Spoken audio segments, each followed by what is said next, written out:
प्रिय विद्यार्थियों, आज हम लोग जो ट्रांसलेशन के बारे में बताए थे, आज नेक्स्ट पार्ट बताऊंगा।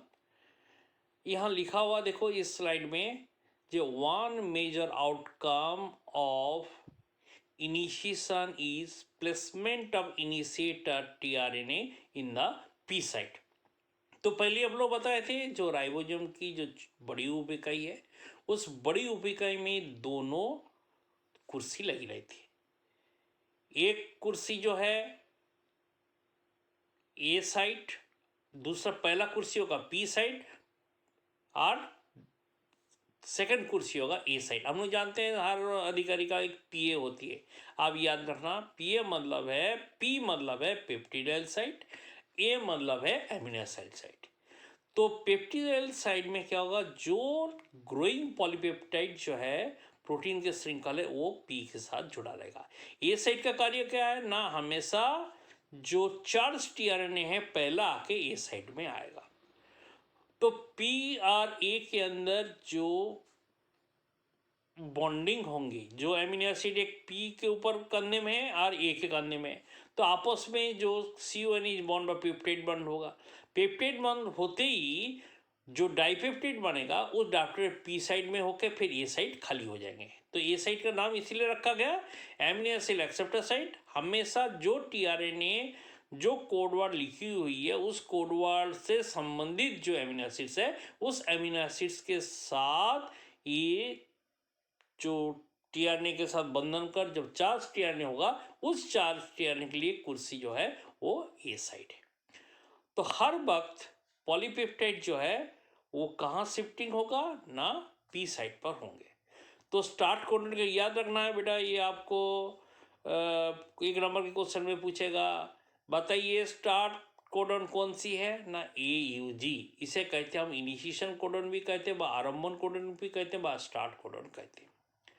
और इनके एंटी कोडन क्या होगा ना, जहाँ जगह टीआरएनए फिट करेगा उस टीआरएनए में हम लोग क्लोवर लीफ मॉडल देखा, क्लोवर लीफ आकार की टीआरएनए देखा, उस टीआरएनए का जो AUG है, तो ए की कॉम्प्लीमेंट्री बेस क्या होंगे ना, यू का कौन सी होगा, ए देखिए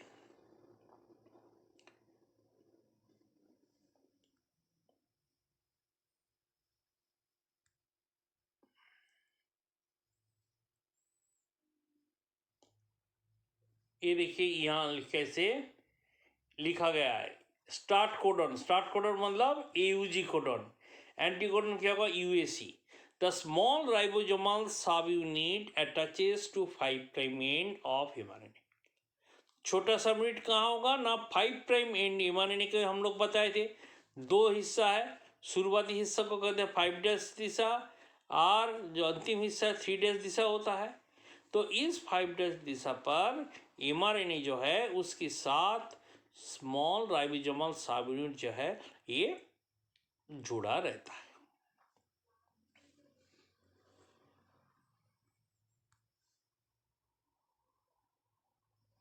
ये देखो, ये इस डायग्राम को अच्छा से आप देखना, कितना सुंदर डायग्राम है। ये है स्मॉलर रूप इकाई है, ये देखो ये स्मॉलर रूप इकाई है, ये लार्जर रूप इकाई है।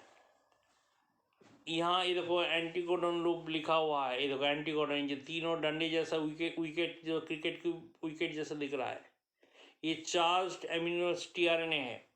ये बड़ी उपिका है, बड़ी उपिका ये दोनों हिस्सा है, पी साइड और ए साइड। पी साइड जहाँ की जो नए जो बने प्रोटीन जो है इनके साथ जुड़ा रहता है, इसे नाम है पी साइड। ए साइड मतलब एमिनो एसिड एक्सेप्टर है, जहाँ की चार्ज टीआरएनए जाके जहाँ कुर्सी में ये बैठते हैं। और यहाँ ऊर्जा कौन दे रहा है, जीटीपी। देखो एनर्जी दिख रहा है जीटीपी, जीटीपी ऊर्जा देगा। तो जीटीपी क्या है ना, गुआनोसिन ट्राइफॉस्फेट। अंतिम जो दो फॉस्फेट के साथ ये हाई एनर्जी बॉन्ड रहता है, जैसे ही टूटेगा फॉस्फेट रिमूव होगा और एनर्जी रिलीज होंगे और अभिक्रिया प्रारंभ होंगे।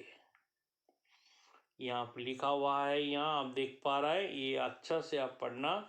The arrival of large ribosomal सब unit completes the initiation complex.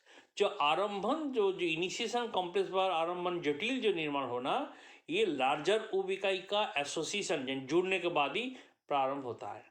Proteins called initiation factors, जो प्रोटीन इसके लिए उत्तरदायी है उसे कहते हैं इनिशिएशन फैक्टर व आरंभन कारक। ये तीनों टाइप के होते हैं, जो कि हम IF1, IF2, IF3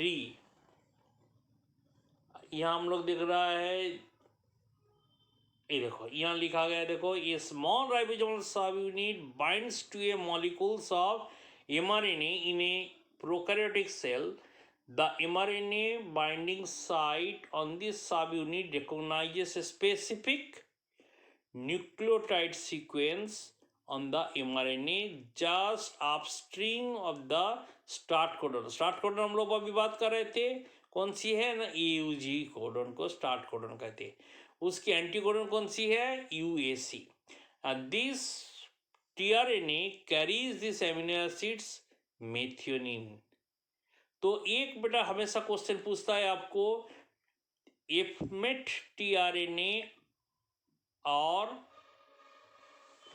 met tRNA में अंतर क्या है ना, ये पूछेगा। जो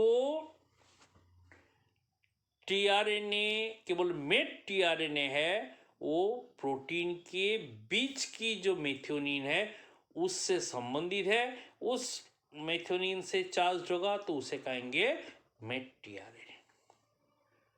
और एफमेट tRNA किसे कहेंगे ना, जब इनिशिएशन कोडन AUG द्वारा कोडित मेथियोनिन से बंधन करेगा tRNA और उस tRNA का फॉर्मुलेशन होगा तो उसे कहेंगे एफमेट tRNA। तो इनिशिएशन कोडन फर्स्ट जो एफमेट tRNA जो है वो फर्स्ट मेथियोनिन से जुड़ता है, फॉर्मुलेटेड होता है, जबकि बीच वाला जो प्रोटीन से निकल के है वो फॉर्मुलीकरण उसकी होता नहीं है। अभी हम लोग पाएंगे इलोंगेशन। तो हम लोग पहले ही बताए थे जो ट्रांसलेशन जो प्रोसेस है ये 4 फेज में होता है। तो 4 फेज में क्या था, initiation, elongation, translocation and termination. तो इलोंगेशन मतलब कैसे दीर्घीकरण होगा ना, in this amino acid are added 1 by 1 to the first amino acid. तो फर्स्ट एमिनो एसिड कौन सी था ना, जो एफमेट फॉर्मुलीकरण वाले जो मेथियोनिन था वो। इसके बाद जो एमिनो एसिड्स आया और जुड़ता गया और लंबी सी पॉलीपेप्टाइड श्रृंखल बनाया। इन कोडन रिकॉग्निशन, कोडन हम लोग पहले बताए थे mRNA पर जो कोड वर्ड लिखी हुई होती है, इंटरप्रेटर कौन है, tRNA है। तो mRNA codon in the A side क्यों, amino acid accept side forms a hydrogen bond with the tRNA anticodon. In peptide bond formation, the ribosome catalyzes the formation of peptide bond between the amino acids. हम लोग पहले बताए थे amino acids का नाम क्यों है ना, कार्बन के 4 हाथ है, एक हाथ में एमिन समूह, दूसरे हाथ में एसिड समूह, एक में फंक्शनल ग्रुप और एक जो है हम लोग जानते हैं जिसके साथ H जुड़ा हुआ होगा। ठीक है, तो एक एमिनो एसिड्स की जो फंक्शनल ग्रुप, हाँ H जुड़ा होगा, एक एमिनो एसिड्स की एमिन समूह के साथ दूसरे एमिनो एसिड्स की कार्बोक्सिल समूह के साथ जब बॉन्डिंग होता है तो उसमें क्या होता है ना, CONH बॉन्ड बनते हैं जिसे कहते हैं पेप्टाइड बॉन्ड या एमाइड बॉन्ड, और वहाँ से एक अणु जल बाहर निकाल जाते हैं। तो इसी प्रकार एक के बाद एक एमिनो एसिड जुड़ने से एमिनो एसिड का बहुलक यानी पॉलीपेप्टाइड का निर्माण होता है। The polypeptide extending from the हमेशा ए साइड से पी साइड में स्थानांतरित होता है। A side is attached to the new amino acid, हमेशा A side new amino acids के साथ अटैच रहते हैं। तो इस इलोंगेशन के लिए भी 3 कारक है, elongation factor T4, elongation factor T5 और elongation factor G। Elongation factor T4, elongation T5 और इलोंगेशन G मतलब जहाँ की G2B बाइंडिंग जो होता है उसे कहते हैं EFG। और हम लोग ये भी कहते हैं TU-TS भी कहते हैं। जो 4 और 5 हम देख रहे हैं इसको TU-TS यानी transcription unit. EF-TU elongation factor पहला है ट्रांसक्रिप्शन यूनिट, TS ये जो है ये भी एक इलॉन्गेशन फैक्टर है। अभी जब प्रोटीन की लंबी सी श्रृंखल बन गया जो हम जानते हैं, उसके बाद उसकी ट्रांसलोकेशन होना जरूरी है, चूंकि प्रोटीन श्रृंखल है। The tRNA with the polypeptide chain in the A site is translocated to the P site and tRNA at the P site moves to the E site and leaves the ribosomes। तो इसको कहते हैं translocation, यानी ए site से जो protein के श्रृंखल है, polypeptide श्रृंखल है, translocated to the P site स्थानांतरित होता है, और वहाँ से जैसे पी साइट में स्थानांतरित होगा इसके बाद P sites move to the E side and leave the ribosome, ribosome को छोड़ जाता है। तो हम लोग इसमें जो पेप्टाइड की जो स्थानांतरण जो है इसके एंजाइम का नाम पेप्टिडाइल ट्रांसफरेज एंजाइम, जो ये से पी साइड में स्थानांतरित हो जाना।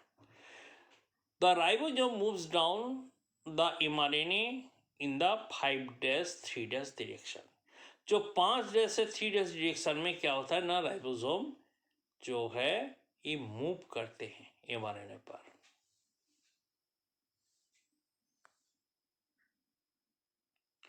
ये पूरा प्रोसेस आप देख रहा है कैसे ट्रांसलेशन प्रक्रिया चल रहा है। ये है इलोंगेशन जो है ये लिखा हुआ है, आप इसको देखिएगा कैसे इलोंगेशन प्रोसेस चल रहा है। हम लोग की नेक्स्ट क्लास में, यहाँ देखो नेक्स्ट क्लास में हम लोग पढ़ेंगे टर्मिनेशन और पोस्ट ट्रांसलेशनल मॉडिफिकेशन, रूपांतरण।